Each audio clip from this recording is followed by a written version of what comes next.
Setelah perceraianku, aku pergi dengan tangan hampa, tak punya tempat tujuan. Tiba-tiba aku teringat rumah tua peninggalan ibu, dan segera menelepon tukang kunci untuk membukanya. Begitu pintu terbuka, wajah si tukang kunci langsung pucat pasi. Ia berteriak panik, "Mbak, Mbak, coba lihat apa yang ada di dalam." Aku melangkah masuk, melihat sekilas, dan seketika duniaku runtuh. Aku masih ingat betul hari itu. Hari di mana palu hakim jatuh, dingin seperti sayatan terakhir yang mengakhiri 10 tahun pernikahanku. Ruang sidang pengadilan agama hari itu tidak ramai, tetapi setiap pasang mata terasa seperti duri yang menusuk kulitku. Aku duduk dengan punggung tegak, kedua tangan di atas paha, mencoba mempertahankan ketenangan. Tapi hanya aku yang tahu betapa hancurnya diriku di dalam. Menimbang bahwa ikatan pernikahan antara suami dan istri telah retak dan tidak dapat diperbaiki lagi. Suara hakim terdengar datar dan tanpa emosi, seperti membacakan laporan yang kering. Namun bagiku, setiap kata seolah menghantam jantungku, maka diputuskan untuk mengabulkan gugatan cerai. Harta bersama berupa rumah dan mobil jatuh ke tangan suami. Pihak istri secara sukarela pergi tanpa menuntut pembagian harta. Aku memejamkan mata sejenak. Jadi, beginilah akhirnya. 10 tahun hanya ditukar dengan dua kata, sukarela. Pria yang pernah menggenggam tanganku di pelaminan, yang pernah berjanji akan melindungiku seumur hidup, kini duduk tak sampai 2 meter dariku, tetapi jarak di antara kami terasa seperti seumur hidup. Namanya Bima, nama yang sederhana dan kuat. Dulu, aku pikir hidupku terikat pada nama itu adalah sebuah keberuntungan. Sekarang aku sadar, takdir memang pandai bercanda. Pengacara Bima mendorong setumpuk kertas ke arahku, dengan suara datar, "Ibu Maya, silakan tanda tangan di sini." Aku mengambil pena, tanganku tidak gemetar. Anehnya, aku begitu tenang hingga menakutkan. Bima tiba-tiba angkat bicara, suaranya terdengar penuh perhatian. "Sudah kubilang, bagaimanapun juga 10 tahun. Beri dia sedikit uang lagi." Pengacaranya menatap Bima, lalu mengangguk. "Baik, kita revisi. Tunjangan sebesar 50 juta rupiah."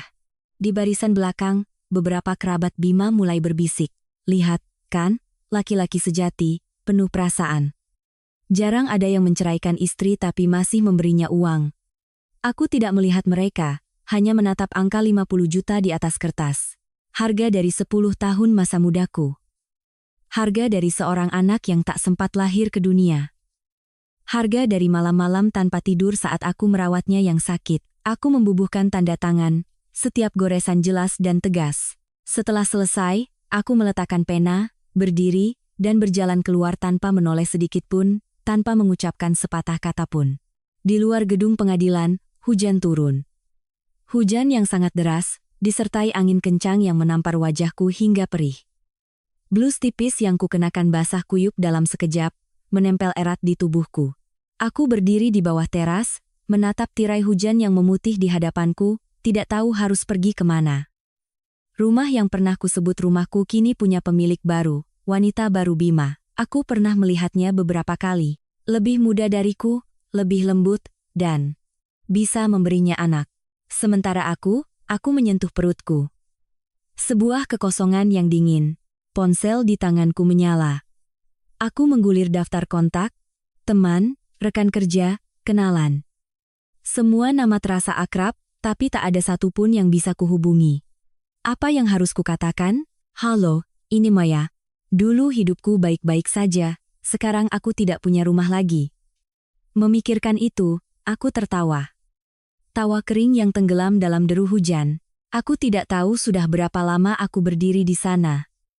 Sampai tubuhku dingin hingga nyaris mati rasa. Sebuah ingatan samar tiba-tiba muncul. Rumah tua ibu, tempat yang selama bertahun-tahun coba kulupakan. Ibuku sudah meninggal 3 tahun lalu. Setelah pemakamannya, aku tidak pernah kembali ke sana. Sebagian karena sibuk, sebagian lagi karena tak ingin menghadapi kenangan. Tapi sekarang, aku tidak punya pilihan lain. Aku memesan ojek online. "Mau kemana, Bu?" tanya si pengemudi. Aku menyebutkan sebuah alamat. Ia menatapku dari kaca spion, sedikit terkejut. "Daerah situ sudah lama tidak ada yang tinggal, Bu." Aku tidak menjawab. Motor melaju, menembus jalan-jalan kota yang basah, Perlahan memasuki kawasan kota yang lebih tua. Ganggang sempit, tembok yang catnya mengelupas, kabel listrik yang semrawut. Akhirnya, motor berhenti di depan sebuah rumah 2 lantai yang tampak tua. Catnya sudah terkelupas di sana-sini, dan gerbang besinya penuh karat. Aku turun, berdiri di depan pintu itu, merasakan sensasi yang familiar sekaligus asing. Kunci. Aku tidak memilikinya. Aku melihat sekeliling, dan mataku menangkap tulisan cat semprot di tembok sebelah. Panggil tukang kunci beserta nomor teleponnya. Aku menelepon. Suara seorang pria serak menjawab. Di mana? Aku menyebutkan alamat. Ia terdiam beberapa detik, lalu berkata, tunggu di situ. 20 menit kemudian, seorang pria parubaya datang membawa kotak peralatannya. Ia menatapku, lalu menatap rumah itu, keningnya berkerut. Mbak yakin rumah ini? Kuncinya model lama sekali. Saya yakin, kataku pelan. Ia tidak bertanya lagi dan mulai bekerja. Gesekan logam terdengar nyaring di tengah kelembapan, berbaur dengan aroma karat dan jamur yang membuatku sedikit sesak napas. Aku berdiri di belakangnya, memayunginya. Waktu terasa berjalan lambat. Akhirnya, klik, gembok terbuka. Pintu yang berat itu berderit panjang saat ditarik hingga sedikit terbuka. Hawa dingin, pengap, dan lembab menyembur keluar. Aku terbatuk pelan. Si tukang kunci mengelap keringat, hendak berbalik untuk menagih ongkos. Tapi tepat saat itu, senter di tangannya tak sengaja menyorot sudut dinding di dalam. Ia tertegun. Lalu, ia mendekat dan mengetuk dinding itu pelan. Tok, tok. Suaranya terdengar kosong. Ia berbalik menatapku, sorot matanya sedikit aneh. Mbak, sepertinya ada ruang kosong di baliknya. Tanpa menunggu jawabanku, didorong rasa penasaran, ia mulai mengelupas lapisan tembok yang rapuh. Sebuah papan kayu muncul. Di baliknya, ada pintu lain. Pintu yang terkunci dari dalam. Ia tertawa kecil. Rumah ini menarik juga. Mau dibuka sekalian? Aku ragu sejenak, lalu mengangguk. Dengan linggis, ia mencongkelnya kuat-kuat. Beberapa kali hentakan, krak. Pintu itu terlepas. Hawa yang lebih dingin, lebih lembab, dan lebih gelap berembus dari bawah. Ada tangga, katanya, suaranya sedikit merendah. Ia menyalakan senternya dan turun lebih dulu. Aku berdiri di atas, jantungku berdebar tak karuan. Hanya beberapa detik kemudian, dari bawah terdengar suara keras, brak. Lalu hening. Pak, panggilku. Tidak ada jawaban. Perasaan tidak enak mulai menyelimutiku. Aku menyalakan senter ponselku dan mulai menuruni tangga yang licin dan berlumut itu, berpegangan pada dinding. Setibanya di bawah, aku melihat si tukang kunci terduduk di lantai, wajahnya pucat pasi, matanya melotot. Tangannya gemetar menunjuk ke depan, mulutnya terbata-bata. Mbak, lihat itu. Aku mengikuti arah telunjuknya. Cahaya senter ponselku menerangi area itu, dan pada saat itu juga, jantungku serasa berhenti berdetak. Di hadapanku bukanlah ruang bawah tanah biasa, melainkan sebuah dinding yang seluruhnya terbuat dari emas. Batangan-batangan emas tersusun rapat, memantulkan cahaya hingga menyilaukan mata. Di sampingnya, ada beberapa peti kayu yang terbuka, berisi batu-batu permata hijau jernih yang berkilauan. Di tengah ruangan, ada sebuah altar kecil dengan foto ibuku di atasnya. Keheningan terasa begitu mencekam. Si tukang kunci tiba-tiba bangkit dan mundur. Mbak, ini bisa jadi urusan polisi. Saya tidak tahu apa-apa. Ia lari tunggang-langgang, meninggalkan aku sendirian dengan ruang rahasia ini, dan misteri ibuku. Aku berjalan perlahan menuju altar. Di sana, ada sebuah buku catatan tua. Aku membukanya. Halaman pertama, tulisan tangan ibu yang kukenal. Maya. Jika kamu membaca tulisan ini, tanganku gemetar, berarti ibu sudah tiada. Dan kamu juga pasti sudah tahu, pria yang kamu sebut suami, Bima. Aku menahan napas. Bukanlah orang yang bisa kamu percaya. Di luar, hujan masih turun. Tapi di dalam hatiku, badai baru saja dimulai. Aku tidak tahu berapa lama aku berdiri di ruang bawah tanah itu. Yang kuingat hanyalah cahaya senter ponselku yang berkedip-kedip, sementara jantungku berdegup kencang seolah ingin melompat dari dada. Setiap detaknya terasa berat, menyeret serta masa lalu yang kukira telah kupahami, yang kini tiba-tiba menjadi begitu mengerikan. Aku terduduk di depan altar ibu, asap dupa yang lama padam masih menyisakan aroma samar, seolah ibu tak pernah benar-benar pergi. Maya, jika kamu membaca tulisan ini. Aku mengulang kalimat itu dalam benakku, lalu melanjutkan membuka halaman berikutnya. Setiap baris tulisan terasa seperti sayatan pisau, tapi kali ini aku tidak menghindar. Aku harus tahu. Aku harus tahu semuanya. Halaman-halaman berikutnya tidak lagi ditulis dengan getaran, melainkan lebih cepat dan padat, seolah ibu berpacu dengan waktu. Ibu tahu kamu mencintai Bima, jadi ibu tidak memberitahumu. Tapi ibu salah. Aku menggigit bibirku kuat-kuat. Ibu sudah menyelidikinya sejak awal. Dia bukan orang baik, dia mendekatimu bukan karena dirimu. Aku meremas buku itu. Bayangan-bayangan masa lalu mulai bermunculan. Hari pertama aku bertemu Bima. Suatu malam hujan, di sebuah gang sempit, dua pemuda mabuk menghadangku. Lalu Bima muncul. Ia menghajar mereka, mengantarku pulang sampai ke rumah, dengan senyum yang begitu ramah. Saat itu aku pikir itu adalah takdir. Sekarang, aku tertawa sinis. Tawa yang begitu dingin sampai aku sendiri merasa asing.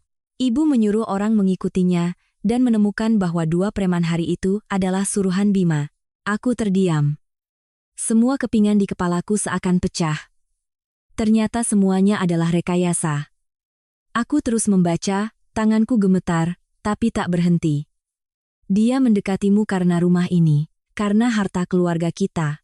Aku mengangkat kepala, memandang sekeliling ruang bawah tanah, emas, permata, hal-hal yang seumur hidup tak pernah ku ketahui keberadaannya. Aku tumbuh di keluarga biasa, bahkan bisa dibilang pas-pasan. Ibu selalu hidup sederhana, tak pernah menunjukkan sedikit pun tanda-tanda kekayaan. Dulu aku sering menyalahkan ibu, mengapa ia begitu keras, mengapa tak memberiku kehidupan yang lebih baik seperti orang lain. Sekarang aku tahu, ia menyembunyikan semua ini untuk melindungiku. Setetes air mata jatuh ke halaman buku, tapi tak kuhapus. Kubiarkan meresap ke dalam setiap huruf. Aku membuka halaman selanjutnya. Ada satu hal lagi yang ibu sembunyikan darimu. Aku menahan napas. Gadis yang selama ini kamu anggap sebagai adikmu, Rani, bukanlah adik kandungmu. Aku membeku. Nama itu, seperti pisau kedua. Sejak kecil, Rani tinggal bersama kami. Ibu bilang ia adalah anak dari sahabatnya yang sudah meninggal, dititipkan untuk dirawat. Aku tak pernah curiga. Aku selalu menganggapnya adik, berbagi segalanya dengannya, termasuk perasaanku pada Bima. Aku ingat, Ranilah yang paling sering memuji Bima. Mas Bima baik sekali, Kak. Jangan sampai lepas, ya. Aku percaya padanya. Begitu bodohnya aku. Buku harian itu berlanjut. Rani dan Bima sudah saling kenal sebelumnya. Mereka sengaja mendekatimu. Aku tak merasakan apa-apa lagi.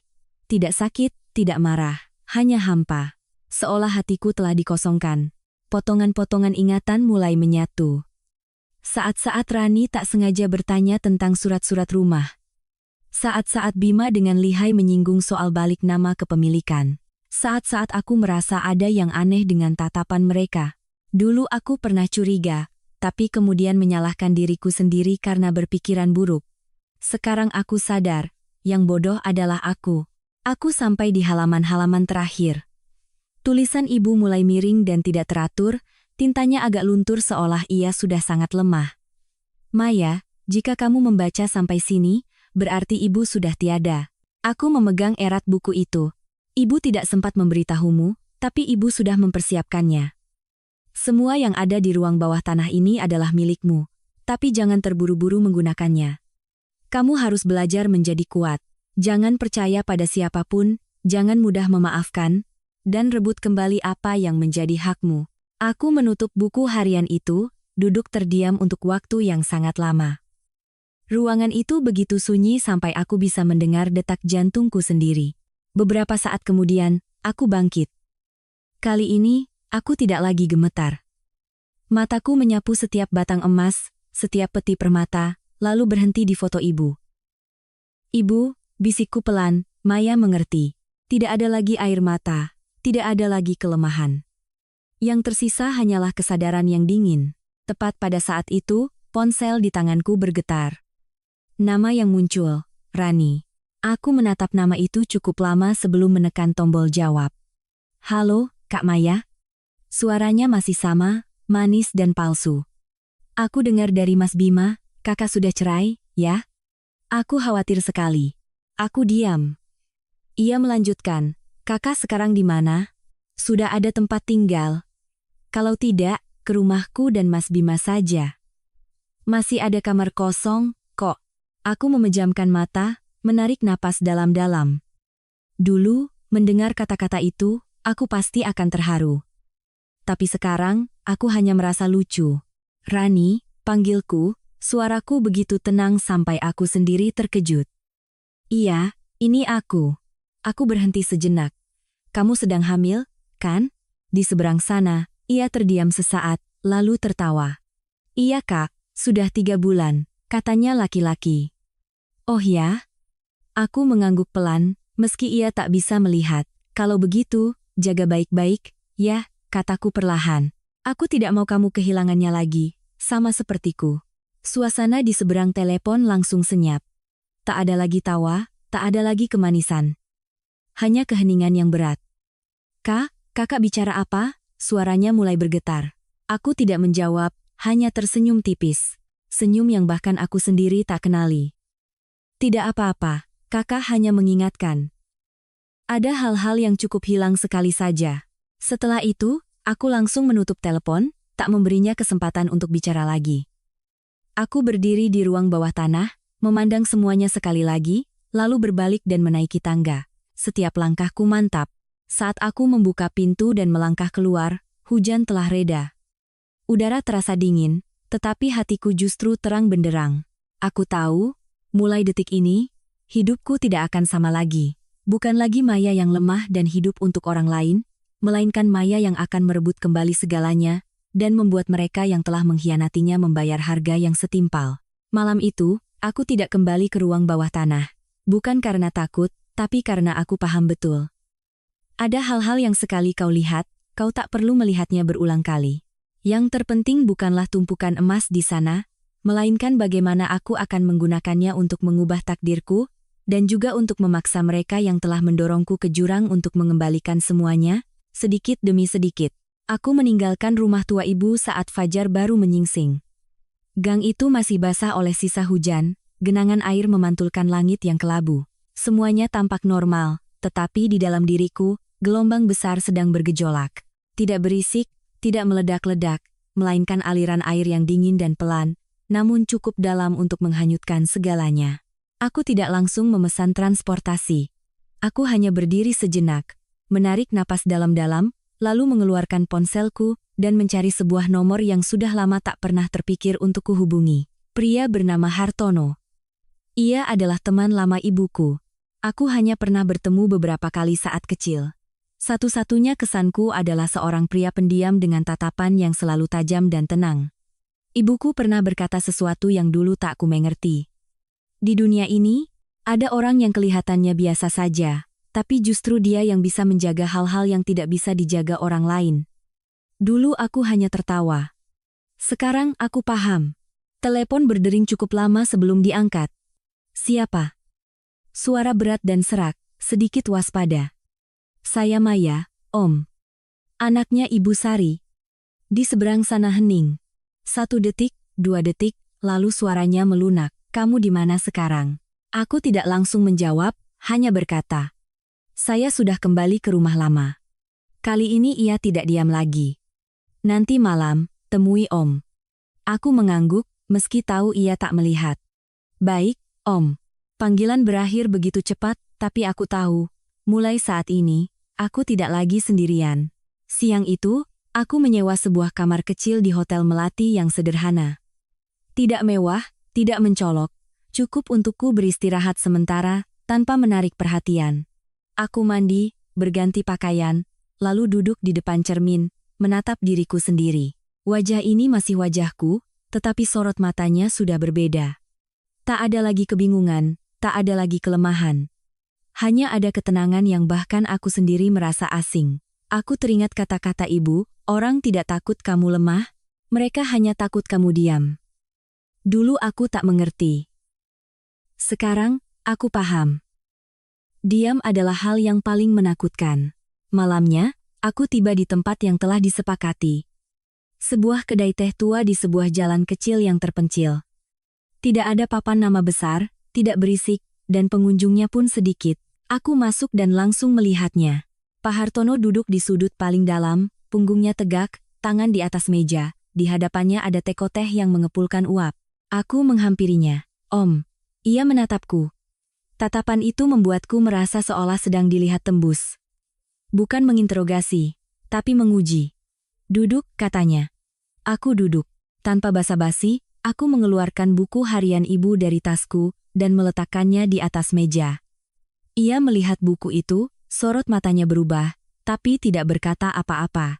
Ia hanya mengambilnya, membuka beberapa halaman, lalu menghela napas pelan. Akhirnya, ibumu memberitahumu juga. Aku menatapnya. Om sudah tahu semuanya. Ia tidak menjawab langsung, hanya menuangkan secangkir teh untukku. Minumlah. Aku mengambilnya. Air tehnya panas, tapi aku tak merasakannya. Aku bertanya lagi, Om tahu soal Bima dan Rani sejak dulu, kan? Ia meletakkan cangkirnya, lalu mengangguk. Tahu. Satu kata, tapi cukup membuat hatiku teriris. Lalu kenapa tidak memberitahu saya? Aku tidak menyalahkan, hanya bertanya. Ia menatapku, sorot matanya meredup. Karena ibumu melarang. Aku tertegun. Dia bilang, kalau kamu tidak menyadarinya sendiri, diberitahu pun percuma. Aku tertawa, senyum yang getir. Jadi, saya harus membayar dengan 10 tahun hidup saya untuk belajar pelajaran itu. Ia tidak membantah, hanya berkata pelan, ada pelajaran yang harus dibayar mahal agar bisa diingat. Aku diam. Aku tidak bisa membantah karena aku tahu ia benar. Setelah hening sejenak, ia bertanya, apa rencanamu selanjutnya? Aku menatap lurus ke matanya, tidak menghindar. Saya mau mengambil kembali semuanya. Ia mengangguk, tidak terkejut. Hanya itu, aku menggeleng. Dan saya mau mereka membayar harganya. Kalimat itu kuucapkan bukan dalam amarah, tapi sebagai sebuah fakta. Ia menatapku lama sekali, lalu bertanya, kamu tidak takut? Aku berpikir sejenak, lalu menjawab, dulu iya, sekarang tidak. Ia mengangguk. Kali ini sorot matanya berubah. Bukan lagi menguji, tapi mengakui. Baik. Om akan bantu. Aku mengepalkan tangan perlahan. Bukan karena terharu, tapi karena aku tahu, aku baru saja melangkah ke jalan yang tak bisa kembali. Pak Hartono tidak banyak bertanya lagi. Ia mengeluarkan sebuah map dari tasnya, meletakkannya di meja, dan mendorongnya ke arahku. Lihat ini. Aku membukanya. Di dalamnya ada berkas tentang Bima. Rinci, dari setiap pinjaman, setiap transaksi, hingga setiap relasi. Semakin kubaca, semakin dingin perasaanku. Ternyata perusahaan Bima tidak stabil seperti kelihatannya. Ia punya banyak utang, tidak hanya ke bank, tapi juga ke pihak-pihak lain. Ada nama-nama yang hanya dengan melihatnya saja, aku tahu mereka bukan orang baik-baik. Dia sedang berusaha mempertahankan citranya, kata Pak Hartono. Tapi sebenarnya sudah diambang batas.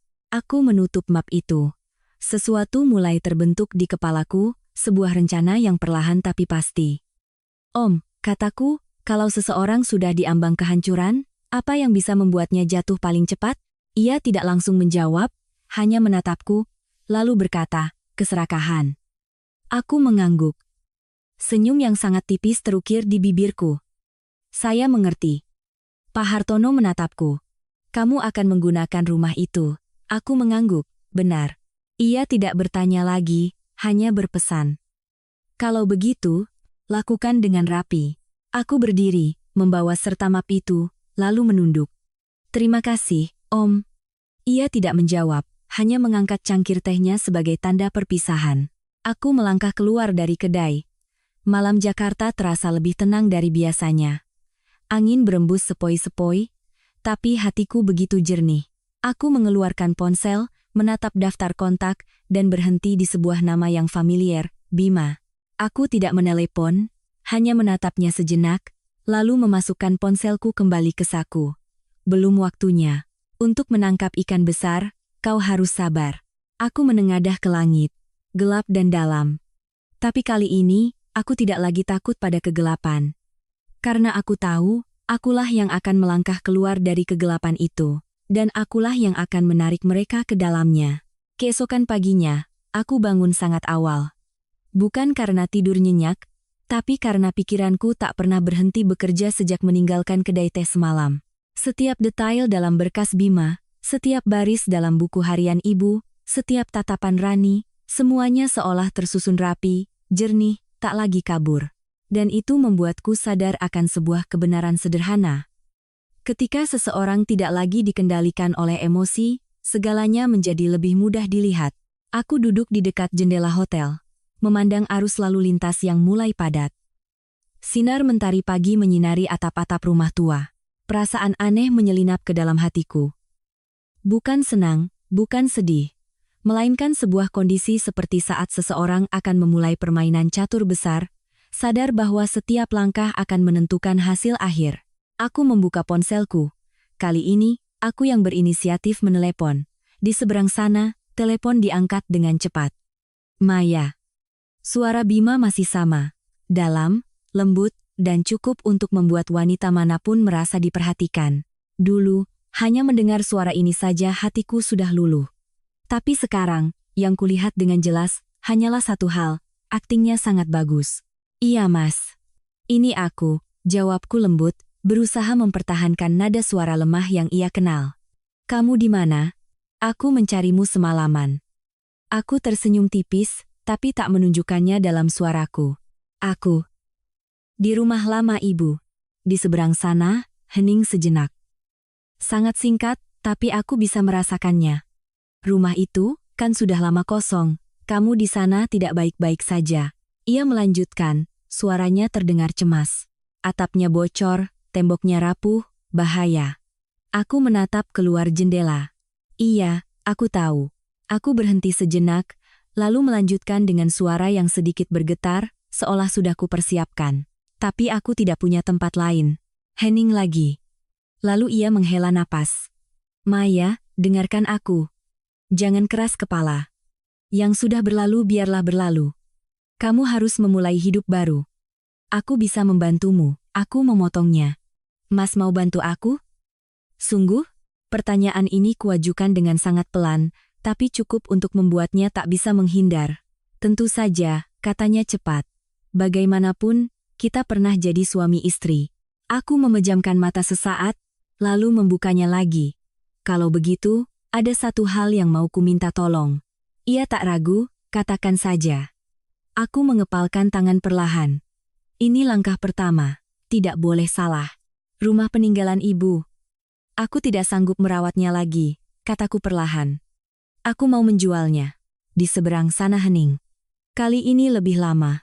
Aku hampir bisa membayangkan wajah Bima saat ini. Matanya berbinar, tapi berusaha tetap tenang. Kamu yakin? Tanyanya lagi, nadanya sangat lihai. Tidak terlalu terburu-buru, tidak terlalu kentara. Iya, jawabku.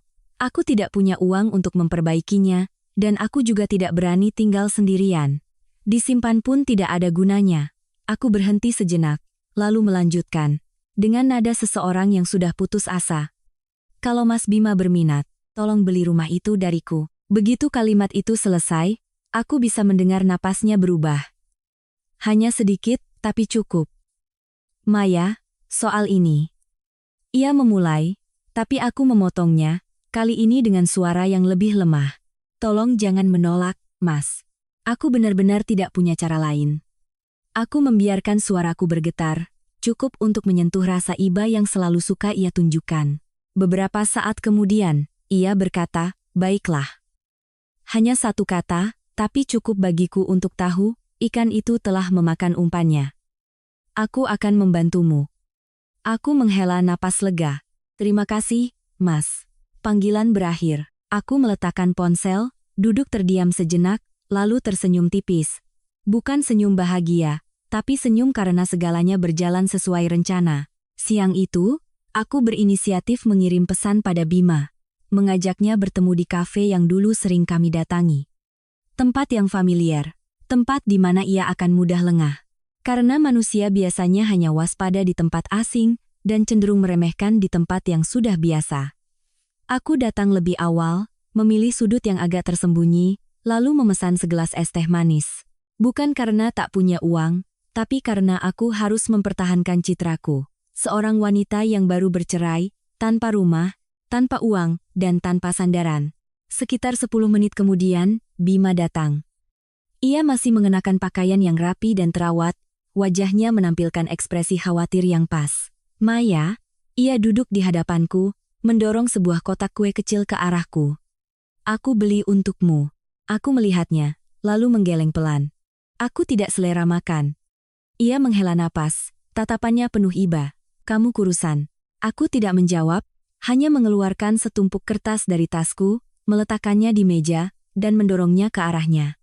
Ini surat perjanjiannya. Ia melihat ke bawah, membukanya. Matanya bergerak cepat menyusuri setiap baris.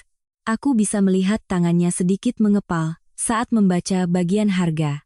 200 juta rupiah. Sebuah rumah di kawasan pusat kota yang lama.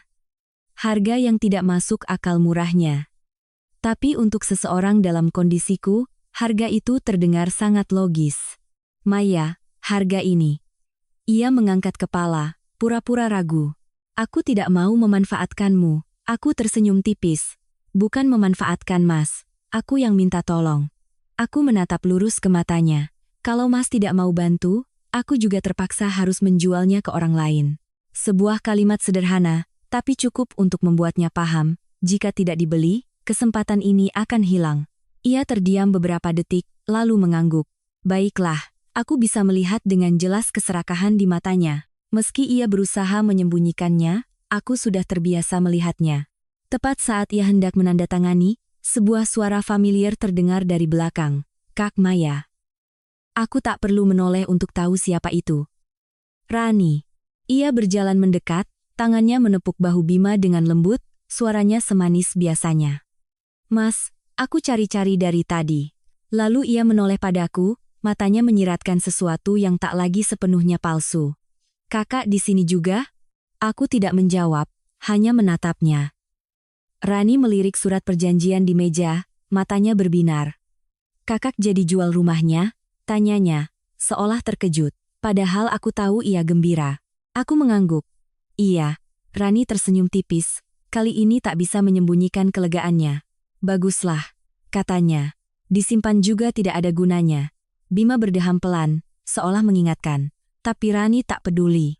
Ia melanjutkan, nanti kami juga berencana merenovasi rumah itu. Lokasinya bagus. Sebuah kalimat yang diucapkan seolah tanpa sengaja, tapi terlalu jujur. Aku menatapnya, lalu tersenyum. Iya, kalau kamu suka, tidak apa-apa. Aku mengambil pena, menandatangani bagianku lebih dulu, lalu mendorong kertas itu ke arah Bima. Ia tidak ragu-ragu lagi. Ia menandatanganinya dengan cepat, sangat cepat, seolah takut kehilangan kesempatan sedetik pun. Aku menatap tanda tangan itu. Hatiku tak merasakan apa-apa, hanya merasa satu langkah lagi telah selesai. Bima mentransfer uangnya, notifikasi 200 juta masuk ke ponselku. Aku mengangguk. Sudah masuk. Aku berdiri, tidak berkata apa-apa lagi, tidak menoleh, dan langsung pergi.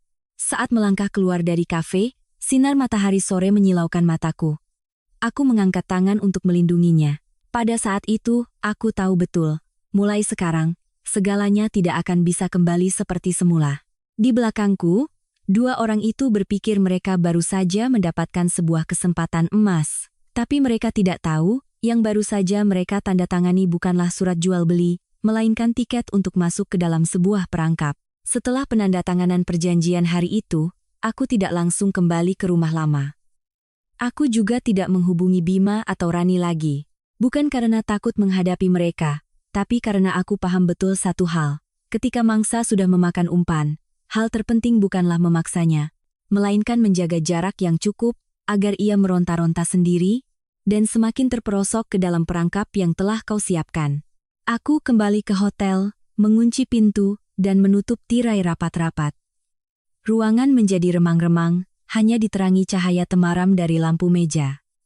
Cukup untuk melihat segalanya tanpa terganggu. Aku duduk, membuka kembali berkas Bima. Setiap angka, setiap utang, setiap relasi, semuanya terpampang jelas. Dan semakin kulihat, semakin aku mengerti mengapa ia begitu terburu-buru. Seseorang yang sudah berdiri di tepi jurang, begitu melihat seutas tali, entah itu tali asli atau palsu, pasti akan menyambarnya. Aku meletakkan berkas itu, memejamkan mata sejenak. Di kepalaku, langkah-langkah selanjutnya mulai tergambar. Bukan pukulan telak seketika, melainkan sayatan-sayatan kecil yang presisi, agar lawan tidak sadar bahwa ia sedang kehilangan segalanya. Ponselku bergetar. Pesan dari nomor tak dikenal, hanya satu baris singkat. Om sudah suruh orang awasi. Mereka sudah masuk rumah. Aku tak perlu bertanya siapa pengirimnya. Pak Hartono. Aku bangkit, berjalan ke jendela, dan menyingkap tirai sedikit. Cahaya senja menerobos masuk. Aku memandang jalanan di bawah, hatiku tenang luar biasa. Aku mengambil ponsel, membuka sebuah aplikasi kecil yang semalam dipasangkan oleh Pak Hartono. Layar ponsel menampilkan beberapa kotak video dari berbagai sudut di rumah lama ibu, ruang tamu, koridor, dan jalan menuju ruang bawah tanah. Aku melihat Bima. Ia berdiri di tengah ruangan, memegang senter, matanya menyapu sekeliling seperti pemburu yang tak tahu di mana buruannya. Rani berdiri di belakangnya, satu tangan di perut, satu lagi menutupi hidung. Tempat ini bau sekali, keluhnya. Bima tak peduli. Ia berjalan lurus ke sudut dinding tempat pintu rahasia itu berada.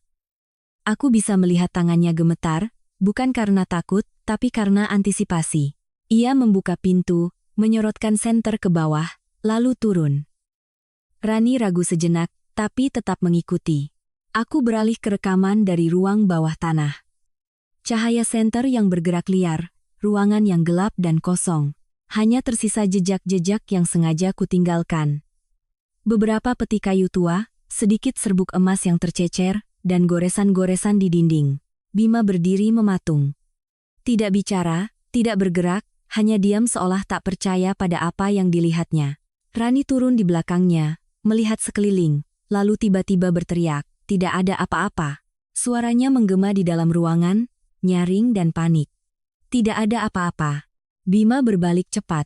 "Diam," bentaknya. Tak ada lagi kelembutan, tak ada lagi kepura-puraan, hanya kejengkelan.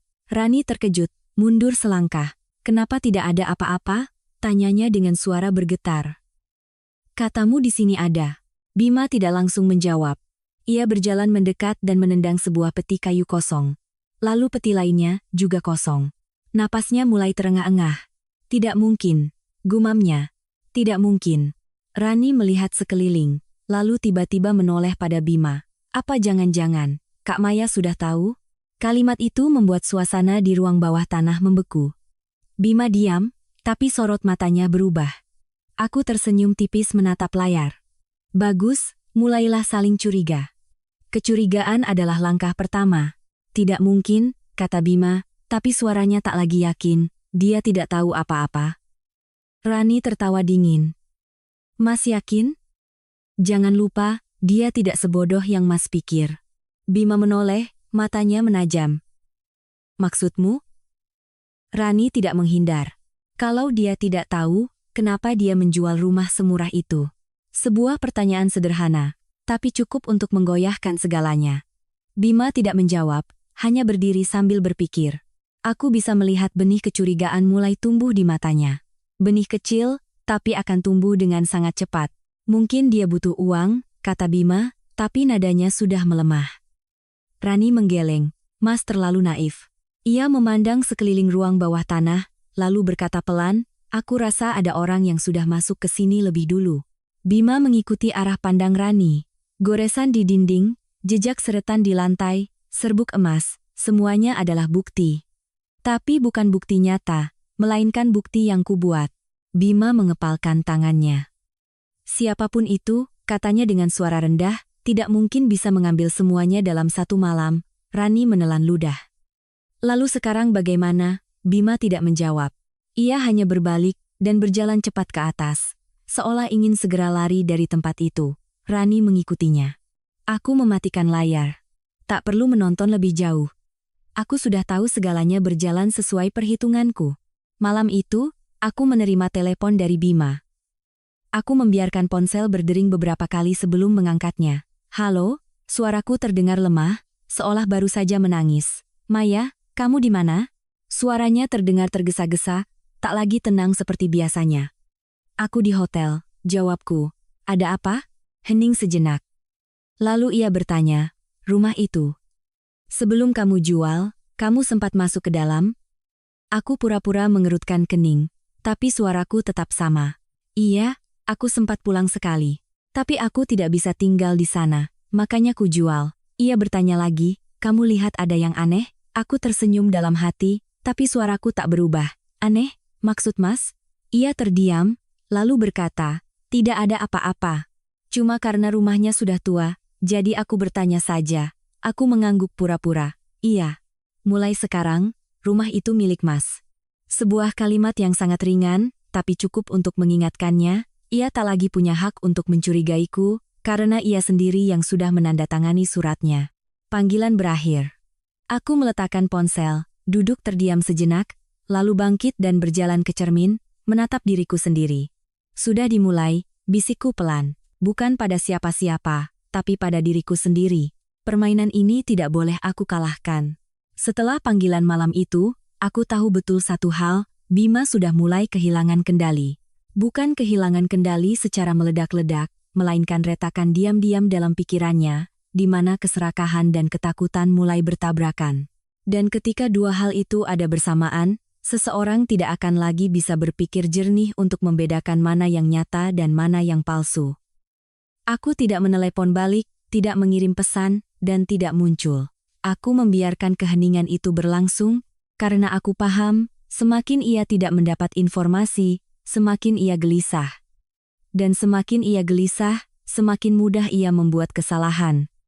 Kesalahan adalah hal yang sedang kutunggu. Keesokan paginya, aku menerima pesan dari Pak Hartono. Perusahaan Bima sedang bermasalah, arus kas macet. Aku membaca pesan itu, tidak langsung membalas, melainkan membuka kembali berkasnya. Kubuka halaman-halaman terakhir yang mencatat utang-utang yang akan jatuh tempo dalam sebulan ke depan. Angkanya tidak kecil, dan yang lebih penting, tidak ada kemungkinan untuk diputar jika tidak ada suntikan dana besar yang mendadak. Aku menghela napas pelan. Segalanya berjalan sesuai perkiraan. Seseorang yang terbiasa hidup dengan keberuntungan dan tipu muslihat, ketika terdesak ke ujung, tidak akan berpikir untuk berhenti, melainkan akan mencoba bertaruh sekali lagi. Dan pertaruhan itulah yang akan menghancurkannya. Siang itu, aku sengaja keluar. Bukan untuk bertemu siapapun, tapi untuk mengamati, untuk kembali ke denyut kehidupan kota yang normal. Karena aku tahu, untuk mengendalikan sebuah permainan besar, diriku sendiri harus tetap tenang, tidak terbawa emosi. Aku duduk di sebuah warung di pinggir jalan, memesan segelas es teh, dan memandangi lalu lalang orang. Percakapan-percakapan kecil, tawa, panggilan nama, semuanya begitu biasa. Dan justru hal-hal itulah yang membuatku sadar, hidup ini pada dasarnya sederhana. Manusialah yang membuatnya rumit karena keserakahan dan egoisme. Ponselku bergetar. Kali ini bukan pesan, tapi panggilan. Nama yang tertera. Rani. Aku menatapnya sejenak, lalu mengangkatnya. Halo. Suaraku masih sama. Tidak dingin, tidak hangat, hanya biasa. Kak Maya, suara Rani tidak lagi semanis dulu, ada nada tegang. Kakak ada waktu? Aku mau bertemu. Aku tidak bertanya alasannya, hanya bertanya balik, di mana? Ia menyebutkan nama sebuah kafe di dekat kawasan rumah lama. Aku mengangguk. Baik, 1 jam lagi. Aku tiba di sana. Rani sudah duduk menunggu. Ia mengenakan gaun longgar, perutnya sudah mulai terlihat jelas. Tangannya diletakkan di atas perut seolah sudah menjadi kebiasaan, tetapi sorot matanya tak lagi lembut. Tergantikan oleh tatapan selidik, bahkan sedikit waspada. Aku duduk di hadapannya, tidak bicara lebih dulu, membiarkannya membuka percakapan. Kakak, baik-baik saja? Sebuah pertanyaan basa-basi, tapi suaranya tanpa emosi. Lumayan, jawabku singkat. Ia mengangguk, terdiam sejenak, lalu langsung ke intinya. Rumah itu, kakak benar-benar sudah menjualnya? Aku menatapnya. Iya. Kupikir itu peninggalan terakhir dari ibumu. Aku tersenyum tipis. Disimpan pun tidak bisa untuk hidup. Sebuah kalimat yang sangat jujur, tapi bukan seluruh kebenaran. Rani menatapku, sorot matanya lebih dalam. Kakak sempat masuk ke ruang bawah tanah. Pertanyaan ini membuat suasana di antara kami menjadi berat. Aku tidak langsung menjawab, hanya menatapnya, lalu bertanya balik, menurutmu ada apa di bawah sana? Rani sedikit terkejut, tapi cepat menguasai diri. Aku tidak tahu. Tapi Mas Bima bilang ada tanda-tanda sudah dibongkar. Aku mengangguk. Oh, begitu?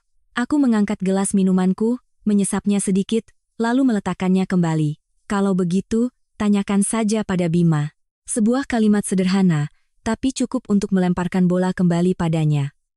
Rani mengepalkan tangannya. Aku bisa melihat ia sedang berusaha keras menahan diri. Kak Maya, katanya, aku bertanya sungguh-sungguh. Kakak menyembunyikan sesuatu? Aku menatap lurus ke matanya, tidak menghindar. Iya, ia tertegun, tak menyangka aku akan menjawab selugas itu. Aku menyembunyikan satu hal, lanjutku, dengan suara pelan dan jelas. Bahwa aku tidak bodoh lagi. Udara seolah membeku. Rani menatapku lama sekali, lalu tertawa. Tapi tawa itu tak lagi bisa dipalsukan. Kakak benar-benar sudah berubah. Aku tidak menyangkal. Iya. Ia bersandar, menghela napas pelan. Kakak tahu sejak kapan? Pertanyaan ini, untuk pertama kalinya, ia ajukan tanpa topeng. Aku berpikir sejenak, lalu menjawab, tidak penting. Yang penting adalah, sekarang aku tahu. Rani mengangguk, tatapannya meredup. Lalu, apa yang akan kakak lakukan? Aku tidak menjawab, hanya bertanya balik, menurutmu apa yang seharusnya kulakukan? Ia terdiam, lalu berkata, lupakan saja. Sebuah kalimat yang membuatku tertawa. Tidak keras, tapi cukup untuk didengarnya. Menurutmu lucu tidak? Tanyaku. Kamu dan Bima menggunakan 10 tahun hidupku untuk menipu. Sekarang kamu bilang lupakan saja. Rani tidak menjawab, hanya menunduk, tangannya mengelus perutnya pelan. Aku sudah punya anak, katanya pelan. Kakak pernah kehilangan sekali. Kakak pasti mengerti. Kalimat itu, jika diucapkan dulu, mungkin akan membuatku luluh. Tapi sekarang, aku hanya melihat dengan jelas satu hal. Ia sedang menggunakan penderitaanku sendiri untuk memohon pengampunan. Aku berdiri, tak ingin bicara lebih banyak, hanya meninggalkan satu kalimat. Jaga baik-baik anakmu, tapi ingat, tidak semua yang didapat dengan cara merebut bisa dipertahankan. Aku berbalik, tidak menoleh lagi. Di belakang, kudengar suara kursi bergeser, tapi aku tidak berhenti. Melangkah keluar dari kafe, angin sore terasa sejuk, tapi hatiku tak lagi bergejolak. Aku mengeluarkan ponsel dan mengirim pesan pada Pak Hartono. Sudah waktunya, hanya 3 kata, tapi cukup. Aku tahu, langkah selanjutnya adalah langkah yang akan membuat segalanya mulai runtuh. Pesan sudah waktunya yang kukirim tak lama kemudian mendapat balasan. Ponselku bergetar. Bukan panggilan, melainkan sebuah respons singkat dari Pak Hartono. Hanya 4 kata, tapi cukup membuatku paham bahwa rencana telah berjalan, semua sudah diatur. Tanpa genderang, tanpa pemberitahuan, seperti aliran air bawah tanah yang mengalir diam-diam. Saat orang menyadarinya, segalanya sudah terbawa terlalu jauh.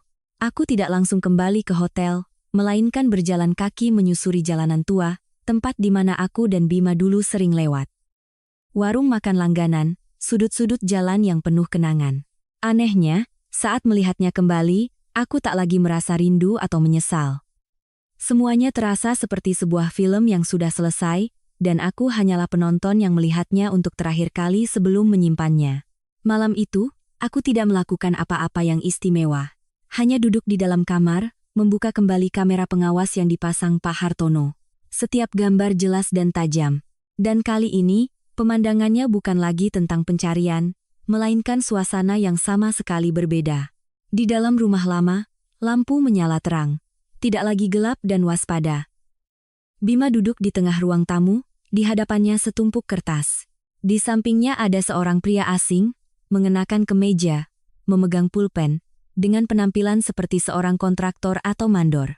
Rani duduk di sebelahnya, tidak banyak bicara, tapi matanya terus berpindah-pindah antara kedua pria itu.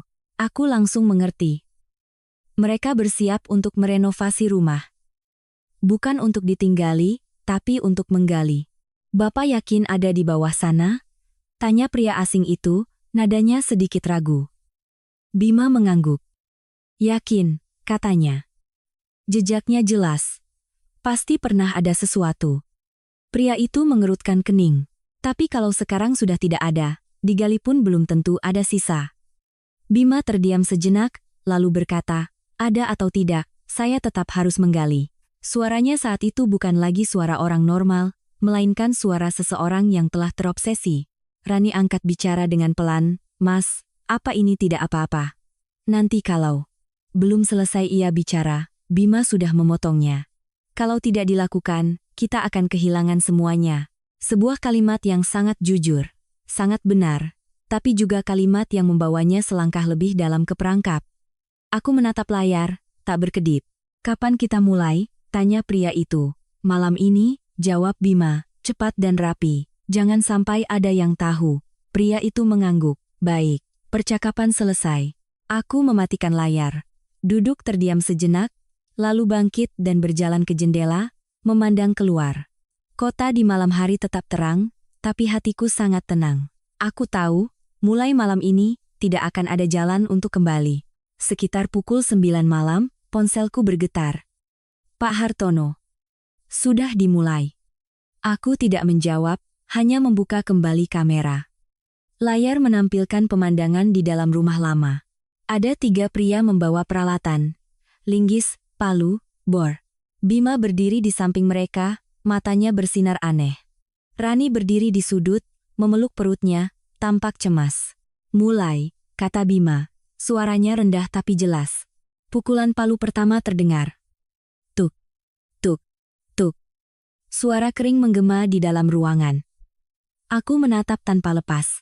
Lapisan ubin pecah, bongkahan tembok berjatuhan, debu beterbangan. Udara di dalam rumah menjadi berat. Rani terbatuk pelan, mundur. Mas, sudahlah, katanya. Perasaanku tidak enak. Bima tidak menoleh. Kamu tidak mengerti, katanya. Asal kita temukan, semuanya akan selesai. Kalimat itulah yang kutunggu. Seseorang yang sudah percaya bahwa hanya butuh satu langkah lagi, untuk berhasil tidak akan pernah berhenti, sekalipun di hadapannya ada jurang. Suara bor terdengar nyaring, memekakkan telinga. Bagian-bagian lantai dicongkel, tanah digali. Rumah itu mulai berubah bentuk. Aku melihatnya tanpa emosi. Tidak merasa sayang, tidak merasa kasihan. Karena aku tahu, yang sedang mereka hancurkan bukanlah rumah itu, melainkan diri mereka sendiri. Menjinti tidak. Tidak ada apa-apa, Pak, katanya, suaranya lelah. Bima mendekat, melihat ke dalam lubang tanah yang dalam dan kosong. Gali lagi, perintahnya tanpa ragu. Para pekerja saling pandang, sedikit ragu. Pak, kalau memang tidak ada, sebaiknya kita berhenti. Bima berbalik cepat, matanya memerah. Saya bilang gali, ya gali, tidak ada yang membantah lagi. Mereka melanjutkan. Rani berdiri diam di sana, sorot matanya perlahan berubah. Bukan lagi kepercayaan, melainkan ketakutan. Aku bisa melihat dengan jelas. Retakan itu telah dimulai. Sekitar 1 jam kemudian, terdengar suara krak, yang keras. Seluruh layar bergetar sedikit. Sebuah bagian dinding di belakang retak. Para pekerja terkejut.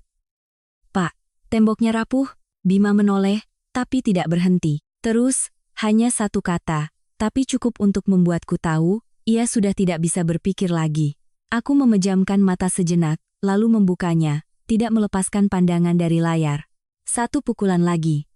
Lalu 1 lagi. Bruk. Sebagian dinding runtuh, debu mengepul tebal. Rani berteriak, Mas Bima. Para pekerja buru-buru mundur. Bahaya, Pak. Rumah ini sudah tua, tidak akan kuat. Tapi Bima tetap berdiri di sana. Tidak mundur, tidak takut. Hanya menatap lubang yang baru saja terbuka, seperti orang yang kehilangan akal. Aku mematikan layar. Tidak perlu menonton lebih jauh. Aku tahu, ini sudah cukup. Aku duduk, kedua tangan saling bertaut, memejamkan mata cukup lama. Bukan karena menyesal, tapi untuk memastikan satu hal, aku tidak akan berbalik lagi. Ponselku bergetar. Pesan dari Pak Hartono. Petugas dinas tata kota akan datang besok pagi. Aku membuka mata, membaca barisan kata itu, dan mengangguk pelan. Semuanya sudah berjalan. Dan mulai sekarang, ini bukan lagi sebuah permainan. Keesokan paginya, aku bangun lebih awal dari biasanya. Bukan karena ada urusan mendesak, tapi karena aku tahu betul, apa yang terjadi semalam hanyalah permulaan. Akibatnya akan mulai terlihat hari ini, dan aku harus tetap waspada untuk melihat setiap langkahnya, tanpa melewatkan satu detail pun. Aku tidak buru-buru membuka ponsel. Aku membasuh muka, berganti pakaian, membuat segelas air hangat, lalu duduk, menarik napas dalam-dalam. Rasanya seperti bersiap-siap memasuki sebuah pertunjukan drama di mana aku adalah penulis naskah sekaligus penontonnya. Ketika aku membuka layar ponsel, pesan dari Pak Hartono sudah ada di sana sejak pagi. Mereka sudah datang. Aku langsung mengerti. Petugas dari dinas terkait. Aku membuka kamera. Layar menampilkan pemandangan di depan rumah lama. Sebuah mobil dinas berwarna putih terparkir di depan gerbang. Dua orang berseragam turun membawa map, wajah mereka serius. Bima berdiri di pintu, penampilannya masih rapi, tapi matanya tak bisa menyembunyikan kelelahan setelah semalaman tidak tidur. Rani berdiri di belakangnya, tak lagi berdandan rapi seperti dulu, wajahnya pucat, tangannya masih di perut, tapi kali ini tanpa keyakinan diri. "Anda pemilik rumah ini?" tanya seorang petugas. Bima mengangguk. "Betul, Pak. Kami menerima laporan adanya aktivitas renovasi dan pembongkaran struktur bangunan tanpa izin," kata petugas itu dengan nada datar. Bima terdiam sejenak, lalu berkata, "Hanya perbaikan kecil, Pak, bukan pembongkaran." Petugas itu tidak berdebat, hanya menunjuk ke dalam. "Saya perlu memeriksa ke dalam." Bima tak bisa menolak. Ia mundur, memberi jalan. Mereka masuk. Aku beralih ke kamera di dalam rumah. Pemandangannya kacau balau. Lantai digali, dinding retak, debu belum sepenuhnya hilang. Peralatan masih berserakan. Seorang petugas melihat sekeliling sambil mencatat, yang lainnya mengukur dan memotret. Tidak banyak bicara, tapi setiap tindakan mereka sangat jelas. Rani berdiri di sudut, diam, sorot matanya perlahan berubah dari cemas menjadi takut. "Anda punya IMB, izin mendirikan bangunan?" tanya petugas. Bima terdiam 1-2 detik, lalu menggeleng. "Belum, Pak." Petugas itu mengangguk, menulis lagi. "Anda tahu tindakan ini bisa membahayakan struktur bangunan dan rumah-rumah di sekitarnya?" Bima tidak menjawab. Aku bisa melihat lehernya menegang, seolah menahan diri. "Kami akan membuat berita acara, dan meminta kegiatan ini dihentikan segera. Selain itu, Anda harus menanggung seluruh biaya perbaikan dan denda sesuai peraturan." Setiap kata jatuh dengan berat. Aku menatap layar, tak berkedip, karena aku tahu ini baru permulaan. Setelah kedua petugas itu pergi, rumah kembali sunyi. Tapi bukan sunyi yang normal, melainkan keheningan yang sangat berat. Bima berdiri di tengah ruangan. Tidak bicara, tidak bergerak, seolah sedang mencerna apa yang baru saja terjadi. Rani mendekat, suaranya pelan.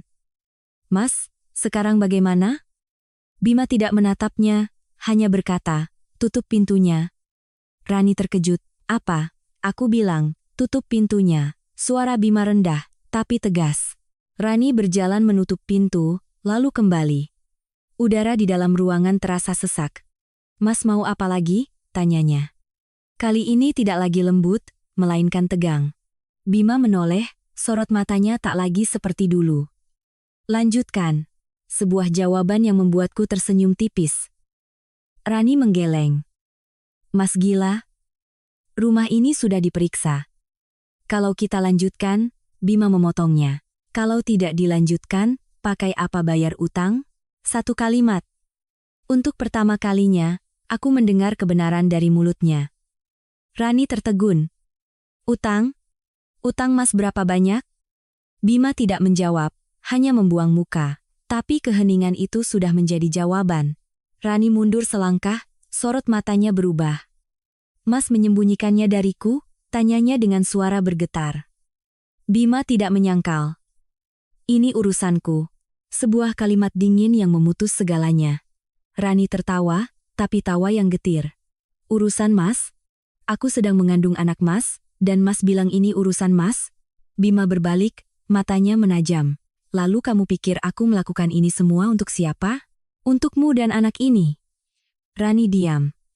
Tapi aku bisa melihat ia tidak percaya. Atau setidaknya tidak lagi percaya sepenuhnya. Satu lagi retakan muncul. Aku mematikan kamera. Tak perlu melihat lebih jauh. Aku tahu, konflik telah dimulai. Dan sekali dimulai, tidak akan berhenti. Siang itu, aku menerima telepon dari nomor tak dikenal. Aku menjawab, "Halo, dengan Ibu Maya?" Suara seorang pria. "Iya, benar. Kami dari pihak bank, terkait pinjaman atas nama Bapak Bima." Aku diam, membiarkannya melanjutkan. "Kami mendapat informasi bahwa Ibu pernah menjadi istri beliau." "Saya sudah tidak ada hubungan lagi," potongku, suaraku tegas. Di seberang sana terdiam. "Baik, Bu. Kami mengerti. Kami hanya ingin memverifikasi informasi." Aku tidak menjawab lagi, dan langsung menutup telepon. Aku meletakkan ponsel, duduk terdiam sejenak, lalu tersenyum tipis. Segalanya sedang runtuh dari dalam, tanpa perlu kudorong. Malamnya, aku membuka kamera lagi. Rumah itu gelap, tidak ada siapa-siapa. Hanya tersisa jejak-jejak kehancuran. Aku melihatnya, lalu mematikannya. Bukan karena ceritanya sudah habis, tapi karena aku tahu, cerita yang lebih besar akan datang. Dan kali ini, tidak akan ada lagi peringatan. Aku tak perlu menunggu terlalu lama untuk melihat akibat selanjutnya. Karena ketika serangkaian domino sudah mulai jatuh, setiap keping akan runtuh secara berurutan. Tidak bisa berhenti, tidak bisa kembali.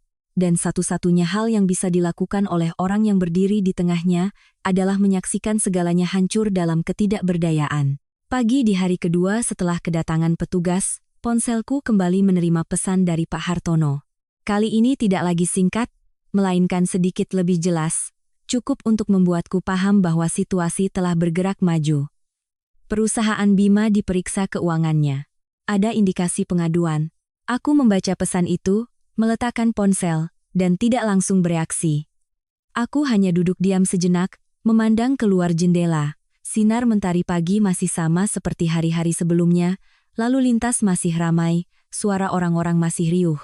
Tapi aku tahu, di suatu tempat di kota ini, kehidupan seseorang sedang mulai hancur berkeping-keping.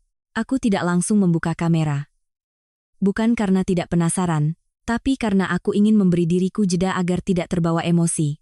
Karena jika aku mulai merasa puas atau senang, aku bisa dengan mudah melewati batas. Dan aku tidak ingin menjadi seperti mereka. Menjelang tengah hari, barulah aku membuka ponsel. Kamera menyala. Kali ini bukan di rumah, melainkan di depan kantor Bima. Sebuah ruko kecil, tidak terlalu besar, tapi cukup untuk menciptakan citra perusahaan yang stabil. Di depan pintu, dua orang berjas sedang berbicara dengan resepsionis. Seorang lainnya memeriksa dokumen. Suasananya tegang. Aku beralih ke kamera lain yang disediakan Pak Hartono. Di dalam, Bima sedang berada di ruang kerjanya. Tak ada lagi ketenangan. Ia mondar-mandir tanpa henti. Ponsel di tangannya, tapi tidak untuk menelepon, hanya digenggam erat. Pintu terbuka. Seorang pria masuk, sepertinya karyawannya. "Pak Bima, mereka minta memeriksa semua pembukuan," katanya dengan cemas. Bima berbalik, "Berikan semua pada mereka," katanya ketus. "Yang legal saja." Pria itu ragu. "Lalu yang?" Bima memotongnya. "Ku bilang berikan yang legal." Sebuah kalimat singkat, tapi cukup untuk dipahami. Ada banyak hal yang tidak legal. Pria itu mengangguk dan pergi. Bima berdiri, kedua tangannya bertumpu di meja, kepalanya tertunduk. Sebuah pemandangan yang belum pernah kulihat sebelumnya. Seseorang yang selalu tampak mengendalikan segalanya, kini mulai kehilangan kendali. Aku mematikan kamera. Aku tahu ini belum puncaknya. Sore itu, ponselku bergetar lagi. Nama yang tertera, Bima. Aku menatapnya sejenak, lalu menjawab. "Halo." Suaraku biasa saja, tidak berakting, tidak berpura-pura. "Maya," suaranya serak, sangat berbeda dari biasanya. "Kamu ada waktu?" Aku diam sejenak, lalu menjawab, "Ada apa?" Ia tidak berbelit-belit. "Aku mau bertemu." Aku melihat keluar, tatapanku tenang. Di mana? Ia menyebutkan sebuah lokasi. Kafe yang berbeda dari sebelumnya, lebih jauh, lebih sepi. Aku mengangguk. Baik, 1 jam kemudian, aku tiba. Bima sudah duduk menunggu. Penampilannya tidak lagi rapi.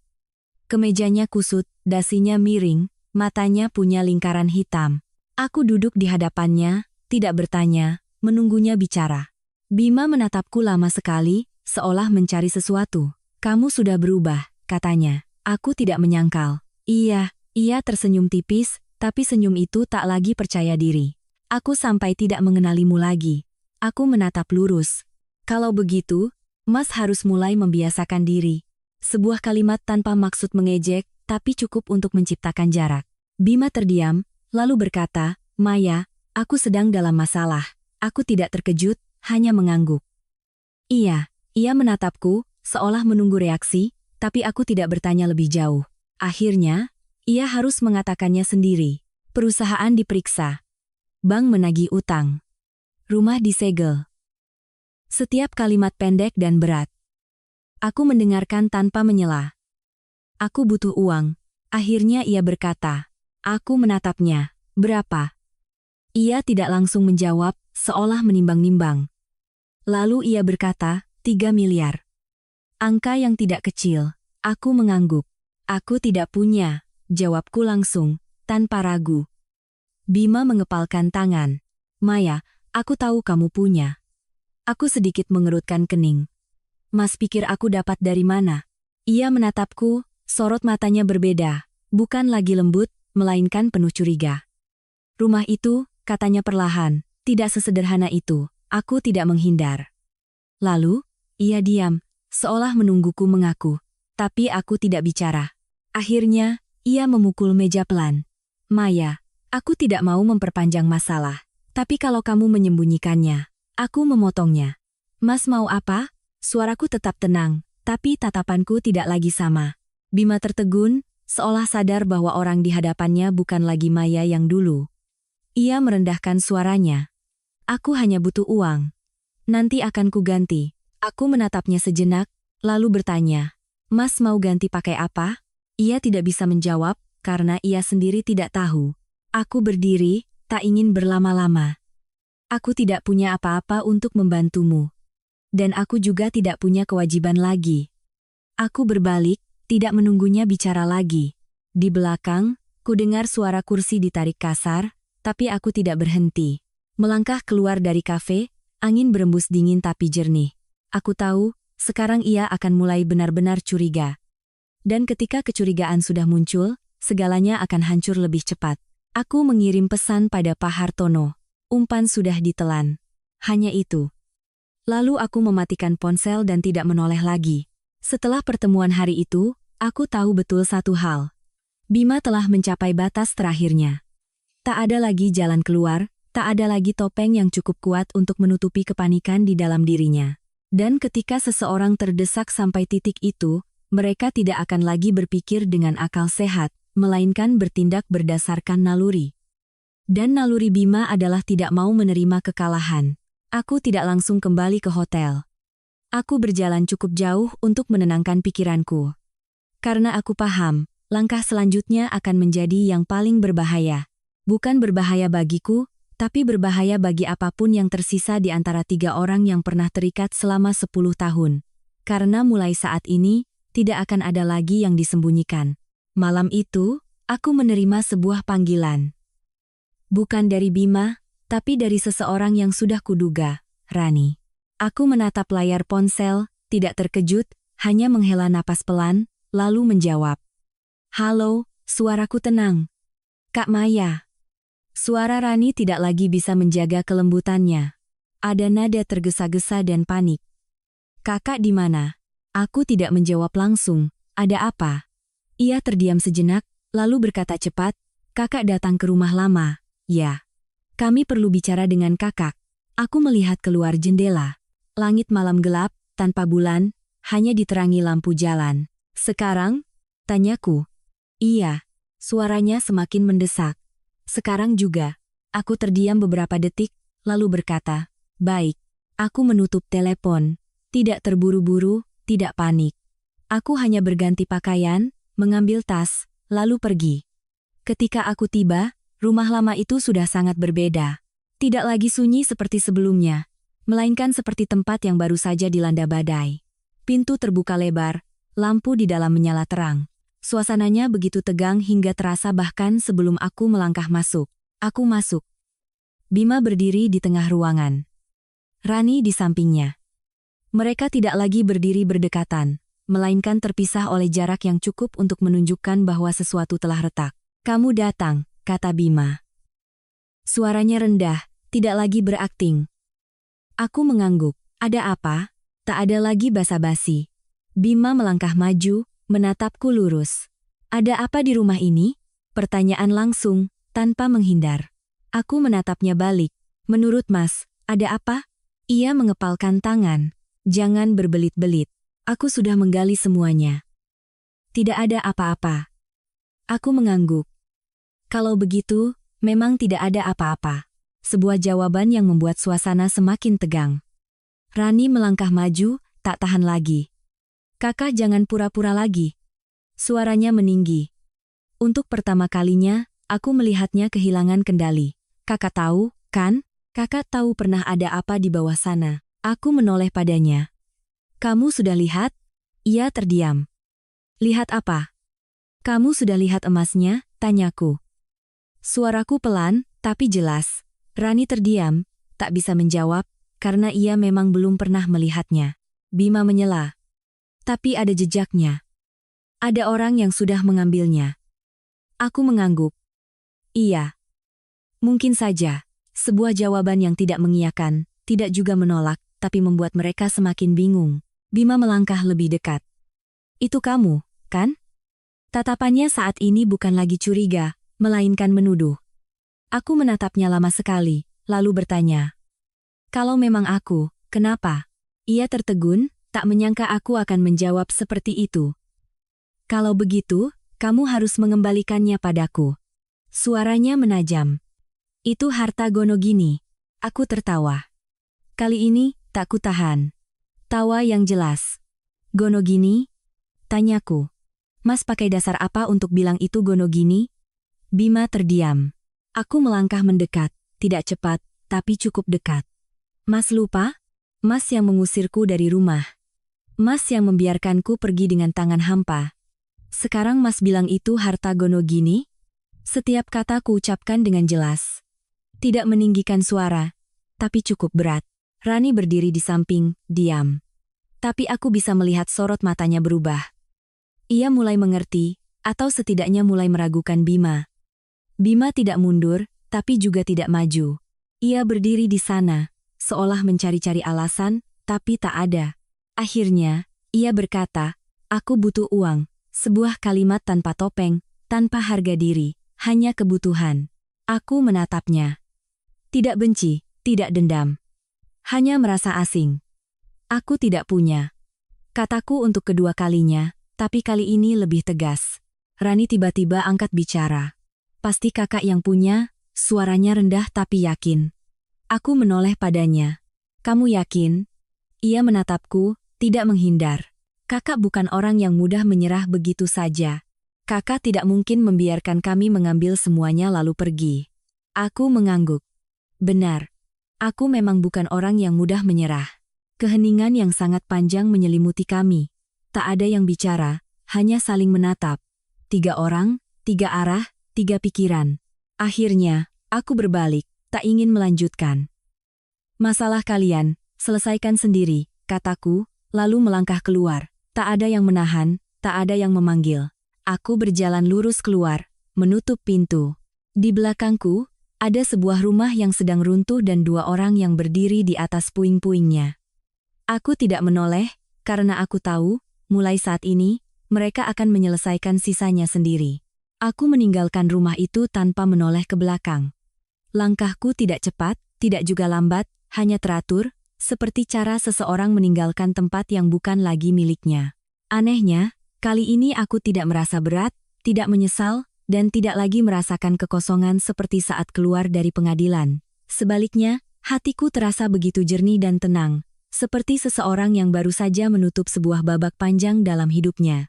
Aku berjalan cukup jauh, tidak langsung memesan ojek, membiarkan angin malam meniup wajahku. Udara dingin yang ringan cukup untuk menjernihkan pikiranku, dan cukup untuk membuatku sadar bahwa apa yang baru saja kulakukan bukanlah balas dendam yang impulsif, melainkan sebuah pilihan cara untuk melindungi diriku dari orang-orang yang pernah menyakitiku. Menjelang tengah malam, ponselku bergetar. Bukan pesan, bukan Bima, melainkan nomor tak dikenal. Aku menatapnya sejenak, lalu menjawab, "Halo, Kak Maya. Tolong aku." Itu suara Rani, tapi bukan lagi suara lembut yang kukenal, melainkan suara yang panik. Sangat panik. Aku diam sejenak, lalu bertanya, "Ada apa?" Di seberang sana, terdengar napas yang terengah-engah, suara barang pecah, dan suara bentakan Bima. "Bicara, apa lagi yang kamu sembunyikan dariku?" Aku tak perlu melihat untuk bisa membayangkan apa yang terjadi di sana. Rani menangis. "Aku tidak menyembunyikan apa-apa. Aku juga tidak tahu apa-apa." Bima tertawa, tawa yang tidak wajar. "Tidak tahu? Kamu pikir aku percaya?" Terdengar suara keras, seperti sesuatu dibanting. Aku berhenti di tengah jalan, tidak bicara, hanya mendengarkan. Rani terisak. "Jangan begini, Mas. Aku sedang hamil." Hening sejenak. Lalu Bima berkata dengan suara rendah yang berbahaya, "Justru karena anak ini aku belum menyentuhmu." Sebuah kalimat dingin yang membuatku paham, segalanya telah melewati batas. "Kak Maya." Panggil Rani dengan suara tercekat. "Tolong bilang pada Mas Bima. Bilang kalau kakak tidak punya apa-apa." Aku memejamkan mata. 1-2 detik, lalu membukanya lagi. "Rani," panggilku, suaraku tenang. "Itu pilihanmu sendiri." Di seberang sana hening. Tak ada lagi tangisan, tak ada lagi permohonan, hanya kekosongan. Aku melanjutkan. "Hari di mana kamu dan dia melangkah masuk ke rumahku, hari di mana kamu melihatku kehilangan anakku, hari di mana kamu tertawa saat aku pergi, kamu sudah memilih." Setiap kalimat kuucapkan tanpa nada tinggi, tanpa menyalahkan, tapi cukup. Rani tidak berkata apa-apa. Hanya terdengar napasnya yang lemah, lalu telepon terputus. Aku berdiri diam sejenak. Tidak menelepon balik, tidak melakukan apa-apa lagi. Karena aku tahu, ini adalah jalan yang harus mereka tempuh sendiri. Keesokan paginya, berita datang dengan cepat. Bukan dari media, tapi dari Pak Hartono. Bima ditahan. Aku membacanya, tidak terkejut. Hanya bertanya balik, karena apa? Beliau menjawab. Membuat keributan, perusakan properti, dan ada indikasi terkait masalah keuangan. Aku mengangguk, tidak berkomentar lebih jauh. Beberapa saat kemudian, pesan berikutnya datang. Rani masuk rumah sakit. Aku terdiam sejenak, tapi tetap tenang. "Baik-baik saja," Pak Hartono menjawab, "bisa diselamatkan." Aku meletakkan ponsel, duduk terdiam untuk waktu yang sangat lama. Bukan karena menyesal, tapi karena ada sesuatu di hatiku yang tersentuh. Bukan untuk Rani, tapi untuk anak itu. Aku bangkit, mengenakan jaket, mengambil tas, lalu pergi. Rumah sakit tidak terlalu ramai di siang hari. Koridornya panjang, berbau obat dan disinfektan. Aku menanyakan kamar Rani, lalu berjalan ke sana. Pintu sedikit terbuka. Aku berdiri di luar, mengintip. Rani terbaring di ranjang, wajahnya pucat, matanya terpejam, tangannya di atas perut. Tak ada lagi penampilan yang tajam, tak ada lagi perhitungan. Hanya ada kelemahan. Aku tidak langsung masuk. Aku hanya berdiri di sana sejenak, lalu melangkah masuk. Rani membuka mata. Melihatku, ia tertegun, tidak bicara, hanya menatap. Aku menarik kursi dan duduk. Jarak kami dekat, tapi terasa lebih jauh dari sebelumnya. "Masih bisa diselamatkan?" kataku. Bukan bertanya, bukan menghibur. Hanya sebuah konfirmasi. Rani mengangguk, matanya memerah. "Kakak datang untuk apa?" tanyanya dengan suara serak. Aku menatapnya. "Untuk melihatmu masih hidup atau tidak." Sebuah kalimat yang tidak jahat, tapi juga tidak lembut. Rani tersenyum, tapi air matanya jatuh. "Kakak benci sekali padaku, ya?" Aku diam, lalu menjawab. "Iya." Tidak menghindar, tidak menyembunyikan. Rani mengangguk. Aku pantas mendapatkannya, katanya, lalu memalingkan wajah. Tapi kakak tenang saja, lanjutnya. Aku tidak punya apa-apa lagi untuk diperebutkan dengan kakak. Aku tidak menjawab. Aku berdiri. Jaga anakmu baik-baik, kataku, lalu berbalik pergi. Tidak berkata apa-apa lagi, tidak menoleh ke belakang. Melangkah keluar dari kamar itu, koridor masih terasa panjang. Tapi kali ini, aku merasa lebih ringan. Bukan karena mereka telah membayar harganya, tapi karena aku telah melangkah keluar. Benar-benar keluar dari semuanya. Setelah meninggalkan rumah sakit, aku tidak langsung kembali ke hotel.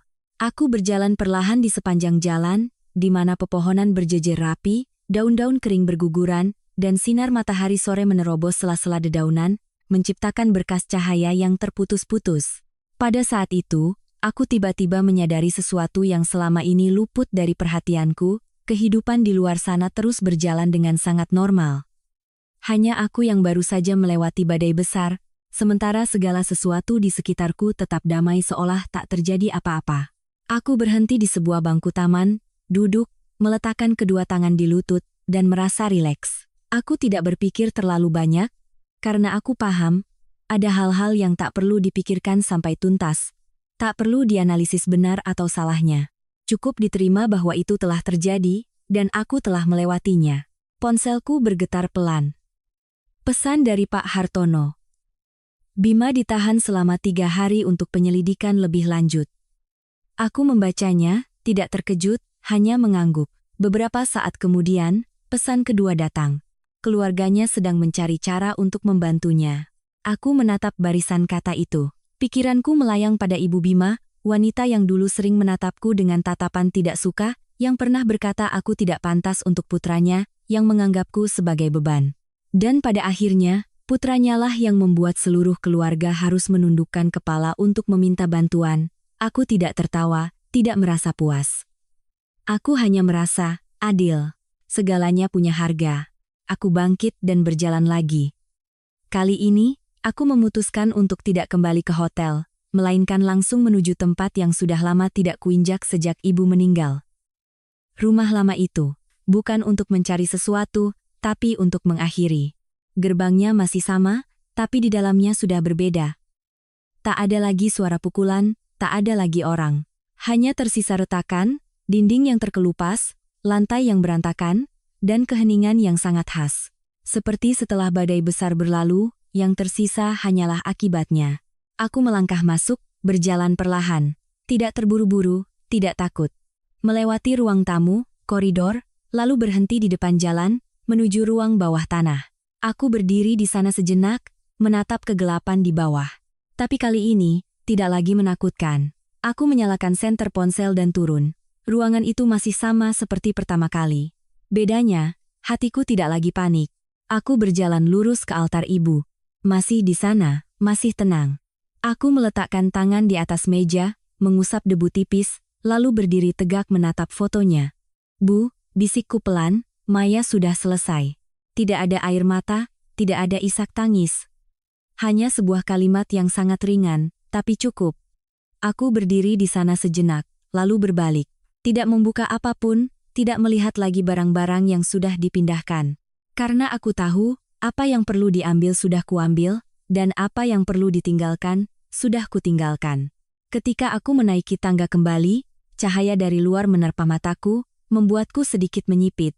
Tapi sensasi itu justru membuatku merasa lebih jernih dari sebelumnya. Mulai sekarang, hidupku tidak akan lagi tertutup oleh bayang-bayang masa lalu. Malam itu, aku menerima sebuah panggilan. Bukan dari Bima, melainkan dari seorang wanita, Ibu Bima. Aku menatap layar ponsel, ragu sejenak, lalu menjawab. Halo, Maya? Suaranya tidak lagi tinggi dan tajam, melainkan lelah. Tante mau bertemu. Aku tidak langsung menjawab. Ada apa, Tante? Ia terdiam sejenak. Soal Bima. Kamu sudah tahu, kan? Sudah. Jawabku. Kamu.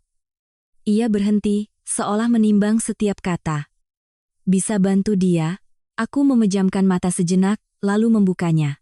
Menurut Tante, apa yang bisa saya bantu? Suaraku tenang. Tidak dingin, tidak hangat, hanya sewajarnya. Ia menghela napas. Dia salah, tante tahu. Tapi bagaimanapun, dia pernah jadi suamimu. Aku terdiam sejenak, lalu berkata, justru karena dia pernah menjadi suami saya, makanya saya tidak akan membantu. Di seberang sana hening. Tak ada lagi kata-kata. Aku melanjutkan, tante, saya tidak mendorongnya sampai ke titik ini.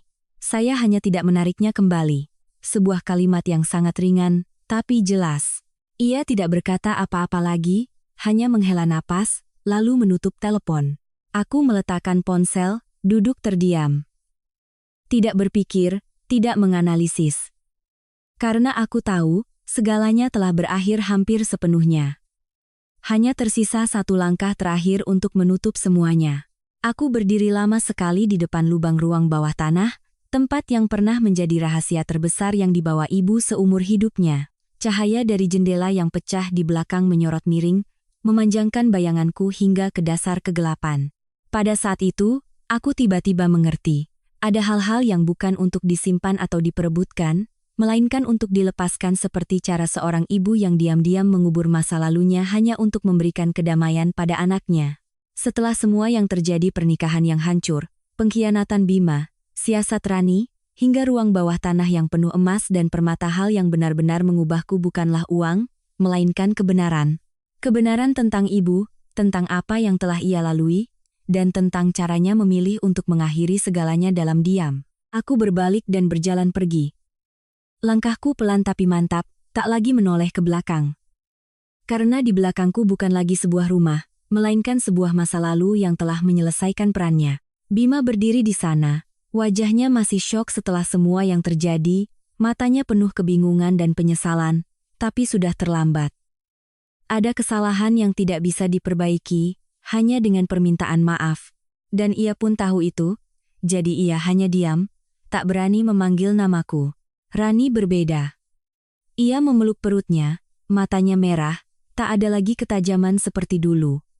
Yang tersisa hanyalah seorang wanita, yang harus menghadapi akibat dari pilihannya sendiri. Dan untuk pertama kalinya, aku melihat di matanya bukan lagi persaingan, melainkan ketakutan-ketakutan yang sangat nyata. Aku tidak lagi menyalahkan mereka. Bukan karena aku murah hati, tapi karena aku tak ingin lagi membawa beban itu. Hidup telah memberiku pelajaran yang sangat jelas. Semakin kau berusaha mempertahankan sesuatu yang bukan milikmu, semakin besar harga yang harus kau bayar. Dan ibu, jika beliau masih hidup, mungkin beliau hanya akan tersenyum. Senyum yang biasa ia berikan saat aku kecil, lembut, tanpa perlu berkata apa-apa. Karena ia tahu, akhirnya aku mengerti.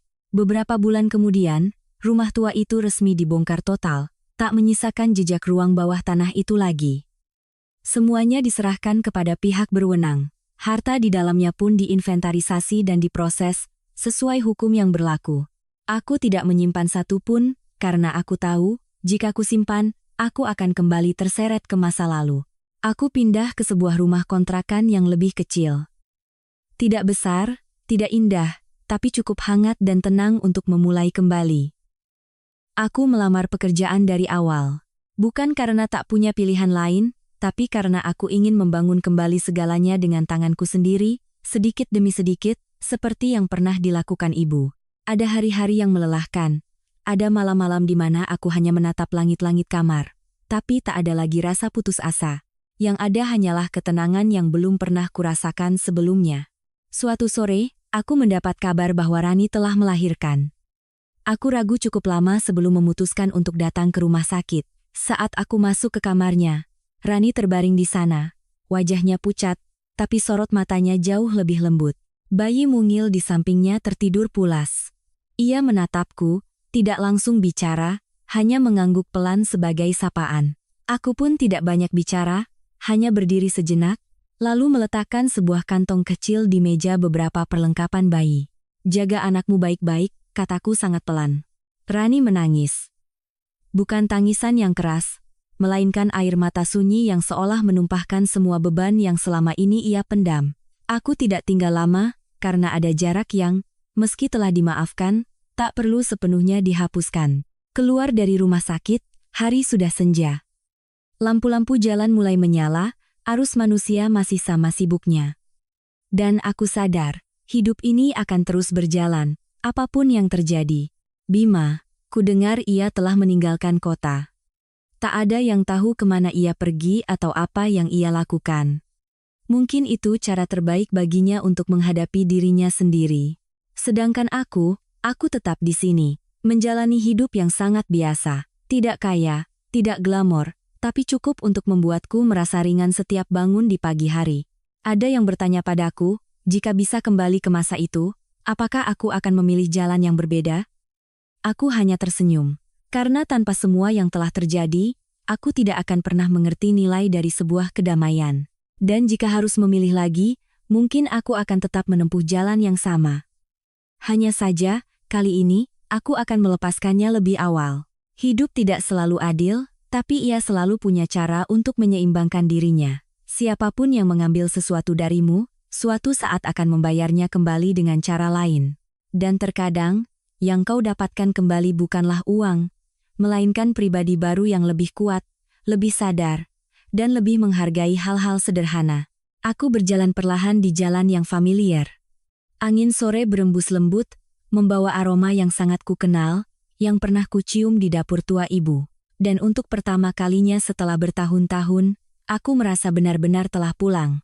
Jika kita melihat kembali seluruh cerita ini seperti sebuah film yang diputar lambat, yang paling membekas bukanlah emas di ruang bawah tanah, atau surat perjanjian di kafe, melainkan cara setiap karakter memilih saat dihadapkan pada persimpangan antara keserakahan dan kerelaan. Bagi Maya, yang patut dicatat bukanlah apa yang telah hilang darinya, melainkan apa yang berhasil ia pertahankan. Dalam situasi di mana banyak orang akan memilih untuk mempertahankan, berebut, atau bahkan membalas dendam demi kepuasan, Maya justru memilih untuk mundur selangkah. Bukan karena lemah, tapi karena cukup sadar. Kesadaran itu tidak datang dalam sehari, melainkan hasil dari rasa sakit, kehancuran, dan pengaruh diam-diam dari mendiang ibunya. Jika ada satu pesan untuk Maya, mungkin hanya ini. Kamu sudah melakukan hal yang benar, tapi belajarlah untuk hidup lebih ringan lagi. Jangan hanya melepaskan orang lain, tapi lepaskan juga kenangan yang membuatmu lelah. Bima. Mungkin banyak yang akan menyalahkannya. Tapi jika dilihat lebih dalam, ia adalah contoh klasik dari orang yang berdiri di tengah-tengah dan tidak bisa menjaga dirinya. Tidak sepenuhnya jahat dari awal, tapi ketika kesempatan datang, ia tidak punya kekuatan untuk berhenti. Seorang pria yang tidak punya rasa cukup cepat atau lambat akan kehilangan segalanya. Uang bisa dicari lagi, tapi kepercayaan dari orang yang pernah mencintaimu tidak akan pernah kembali. Jika Bima masih bisa mendengar cerita ini di suatu tempat, hal yang perlu ia lakukan bukanlah mencari cara untuk kembali, melainkan belajar menjadi orang yang lebih baik, sekalipun tak ada lagi yang di sampingnya.